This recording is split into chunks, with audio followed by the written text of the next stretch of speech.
German शिकणे फार महत्त्वाचं आहे. त्यासाठी वेगवेगळ्या ॲप्स आहेत. आपल्याला मोबाईलचे सिम कार्ड घ्यावे लागते. इथे वेगवेगळ्या प्रकारचे सिम कार्ड आहेत. माझ्या मनात पहिला भीती होती की इथं युनिव्हर्सिटी कशी आहे. घर मिळाल्यानंतर मी जी रजिस्ट्रेशनची प्रोसेस असते जर्मनीमध्ये ती पहिला ऑनलाईन बुक केली.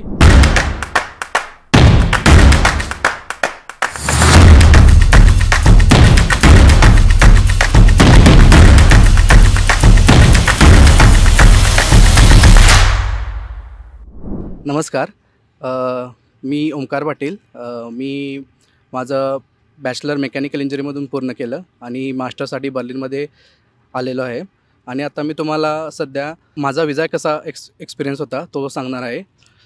मी VFS मुंबई विजासाठी बुक केलेलं आणि त्यासाठी मी ऑनलाईन बुकिंग केलेलं आणि त्यामध्ये मी प्रीमियम लॉन्च हा ऑप्शन निवडलेला. आणि ज्यावेळी मी आत गेलो तर त्यावेळी सगळे डॉक्युमेंट्स मी व्हेरीफाय करून आधीच घेतलेले.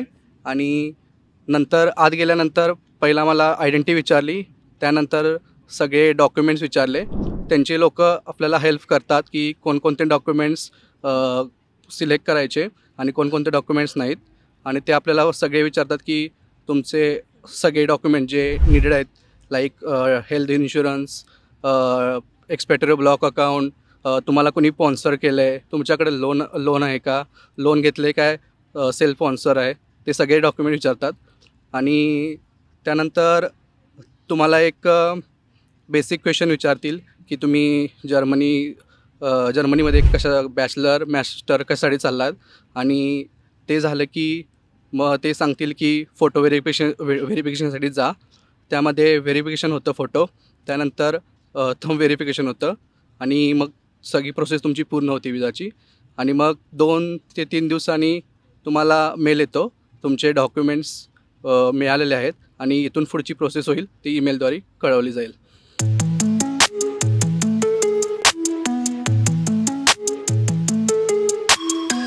आता मी तुम्हाला सांगणार आहे की जर्मनीमध्ये तुम्ही जेव्हा येता तेव्हा काय प्रोसेस करावी लागते.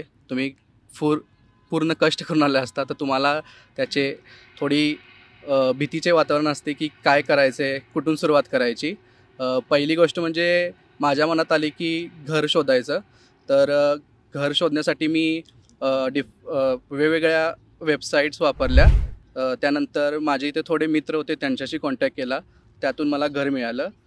जेव्हा मी जर्मनीमध्ये आलो त्यानंतर घर मिळाल्यानंतर मी जी रजिस्ट्रेशनची प्रोसेस असते जर्मनीमध्ये ती पहिला ऑनलाईन बुक केली. ती पण लवकर आपल्याला मिळत नाही. इथं आल्यावर ती तुम्हाला इथे येऊन थोडे सर्च करून वेबसाईटवरून शोधावे लागते आणि बुक करावे लागते.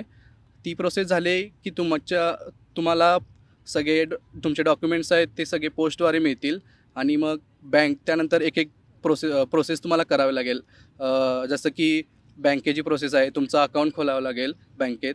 त्यानंतर तुमचा टॅक्स ID नंबर म्हणून असतो तो एक, आणि सोशल सिक्युरिटी नंबर पण तुम्हाला फाईंड करावा लागतो. ते झाले की माझ्या मनात पहिला भीती होती की इथं युनिव्हर्सिटी कशी आहे, काय आहे, एकदा जाऊन तर येऊया. कारण मी इथे एक 10 दिवस आधी आलेलो युनिव्हर्सिटीच्या. माझी तारीख होती 3 मार्च. इथे मी जेव्हा आलो आणि युनिव्हर्सिटी माझी सुरू झालेली 14 मार्च.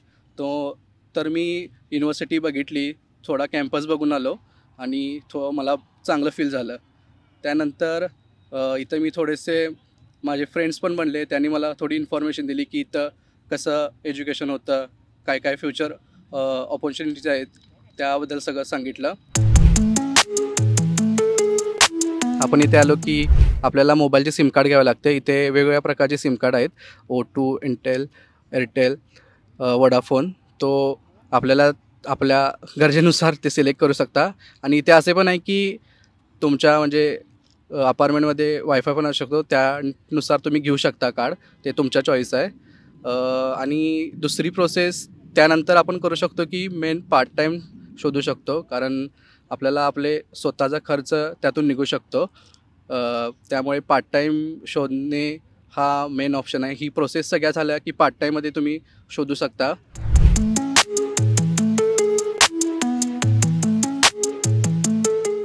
जर्मनीमध्ये जर्मन शिकण्यासाठी जर्मन शिकणे फार महत्त्वाचं आहे. त्यासाठी वेगवेगळ्या ॲप्स आहेत.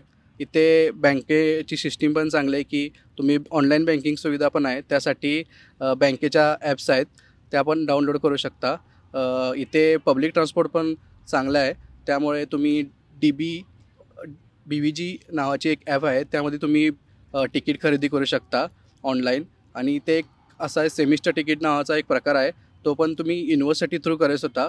काय काय युनिव्हर्सिटी त्या प्रोव्हाइड करतात, काय काय युनिव्हर्सिटी नाही करत. जर नाही केलं तर तुम्ही त्या ॲपवरून तुमचं मंथली जे सेमिस्टर तिकीट आहे ते खरेदी करू शकता.